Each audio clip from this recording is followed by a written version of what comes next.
নমস্কার বন্ধুরা, সবাই কেমন আছো? আশা করি সবাই ভালো আছো। আবারও চলে এসেছি আমি পিয়া তোমাদের কাছে আরও একটা শাটিং মাছের রেসিপি নিয়ে। চলো বন্ধুরা, রেসিপিটি শুরু করি। রেসিপিটি করার জন্য এখানে কিন্তু আমি বেশ কিছুটা শাটিং মাছ ভালো করে কেটে ধুয়ে লবণ হলুদ মাখিয়ে রেখেছিলাম। আর এদিকে ভালো করে কড়াই গরম করে দেখো শাটিং মাছগুলো ভেজে নিচ্ছি। শাটিং মাছের ঝাল রান্না করব, তার জন্য কিন্তু এখানে দেখো দুটো মাঝারি সাইজের টমেটো কেটে রেখেছিলাম। মাছগুলো সুন্দর করে কিন্তু ভালো করে ভেজে নিলাম।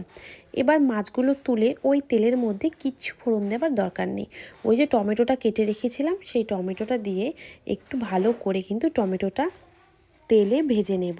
আর এখানে দেখো লঙ্কা বাটা, হলুদ আর দেখো জিরেটা একদম নিচে রয়েছে, জিরে বেটে রেখেছিলাম। আর কিন্তু এখানে কালো সর্ষেও ছিল, সেটা কিন্তু দেখা যাচ্ছে না। দেখেছো বন্ধুরা, টমেটোটা ভালো করে ভেজে নেওয়ার পরে দেখো মশলাটা কিছুতেই পড়ছিল না, তাই এখানে জল দিয়ে ভালো করে মশলাটা গুলিয়ে নিলাম। আর এই দেখো এখানে কিন্তু কালো সর্ষে অল্প পরিমাণে বেটে কিন্তু মশলার সাথে আমি আগেই রেখেছিলাম। এবার কিন্তু ভালো করে টমেটোর সাথে কিন্তু এই সমস্ত মশলাটাকে কষিয়ে নেব। আমি কিন্তু এখানে তেলের পরিমাণটা অনেকটাই বেশি দিয়েছি, তোমরা চাইলে কিন্তু তেলের পরিমাণটা অল্প দিয়ে রান্না করতে পারো। ভালো করে কিন্তু কষিয়ে তেল ছেড়ে আসলে কিন্তু জল দিয়ে দিলাম অল্প পরিমাণে।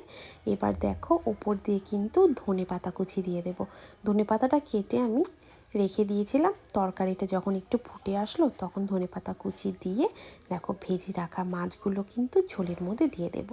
তোমরা কে কে এই মাছ খেতে ভালোবাসো আমাকে কিন্তু জানিও বন্ধুরা। আমাদের কিন্তু খেতে খুব ভালো লাগে, আর এই মাছের ঝালটা কিন্তু দারুণ লাগে খেতে, তাই না বন্ধুরা? একটু ঝাল ঝাল করে রান্না করলে গরম ভাতের সাথে কিন্তু আর কিছুই লাগে না। এবার কিন্তু তরকারিটাকে একটু আমি হাই ফ্লেমে ভালো করে ফুটিয়ে নেব। জলের পরিমাণটা কিন্তু আমি এখানে কমই দিয়েছিলাম। হাই ফ্লেমে কিছুটা ফুটিয়ে নেওয়ার পর নামিয়ে নেব রেসিপি।